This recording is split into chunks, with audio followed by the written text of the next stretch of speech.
So Disney's Wish is gonna be out on Wednesday. As Disney fans, we've all been waiting for this movie because after a turbulent year, we want to see if Disney can still deliver with the classic stuff that we all know and love. But in the midst of all this excitement, we just got a Rotten Tomatoes score for Disney's Wish, and the Rotten Tomatoes score as at the time I'm making this video is at 59%, and it is the lowest since Chicken Little, which came out 18 years ago. Wow. And the reviews I've read so far are very funny. So in this video, I'm going to be going over all that. But before we get started, please make sure you hit that like button, subscribe if you've not already, and with that, let's get into what we have for today's video. So now I won't go over everything the critics are saying, but basically they're having issues with the fact that this film is trying so hard to be like classic Disney films with all the callbacks and all. And it's funny because within this 18 years gap between Disney's Wish and Chicken Little, we've definitely had bad Disney animated films. I mean, look at last year, we had Strange World, and it was clearly not the best Disney animated film, but if you look at that film, it has a 72% fresh tomato score. Like, how? And when I look at things like this, it makes me question the assertion of critics on films. Because look at what happened with the Super Mario movie this year.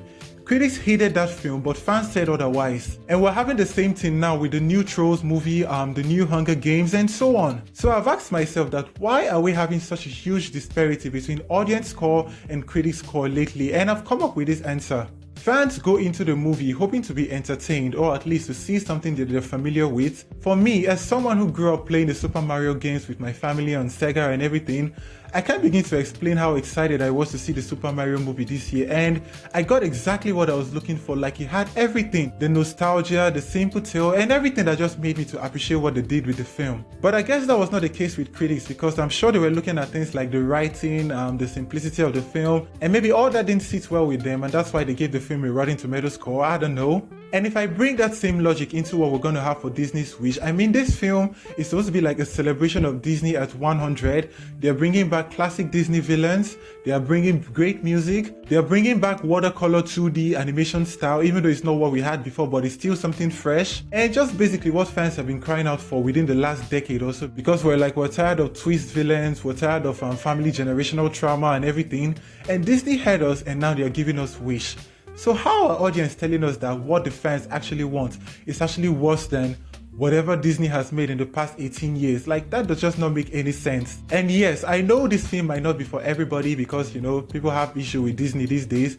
But you can't tell me that whatever Disney is making right now with Disney's Wish, with everything we've seen from the promo, is worse than what we had with Strange World last year. I mean, come on, like, no way. So when you look at things like this, you just have to wonder if we can still trust critics with what they say about films before we, the audience, go to go and see it. Because these huge gaps lately between audience score and critics score, like, it's not speaking well to the critics, because fans are no longer going to be paying attention to what they're saying, but rather they're going to be waiting for fan reviews and audience score and, like, just anything other than what they have to say. And I don't think that's a good thing for them. Now, I haven't seen Wish myself. I'm going to see it on Wednesday, but I am sure of this. And that's the fact that it's definitely not going to be as bad as critics are saying. And it's most definitely not going to be worse than what we had with Strange World last year, because we're getting what we've been acting for as Disney fans. And I'm going to wrap up this video with what Chris basically said in one of his recent videos, that studios respond to the audience when they go to see their film. Like, now we're going to be having more of this film because of how well the audience responded to it. So if you're a Disney fan and you're tired of live action remakes or whatever, this is your opportunity to go support an original film from Disney Animation. Because if this film does well in the box office, that will be a clear signal to Disney Animation that this is what the fans want, and then they're going to make more of these. So that is all for today's video. Share your thoughts down in the comment section below. Like, share, and subscribe. You can check out more of my videos, and I'll see you next time. Bye, guys.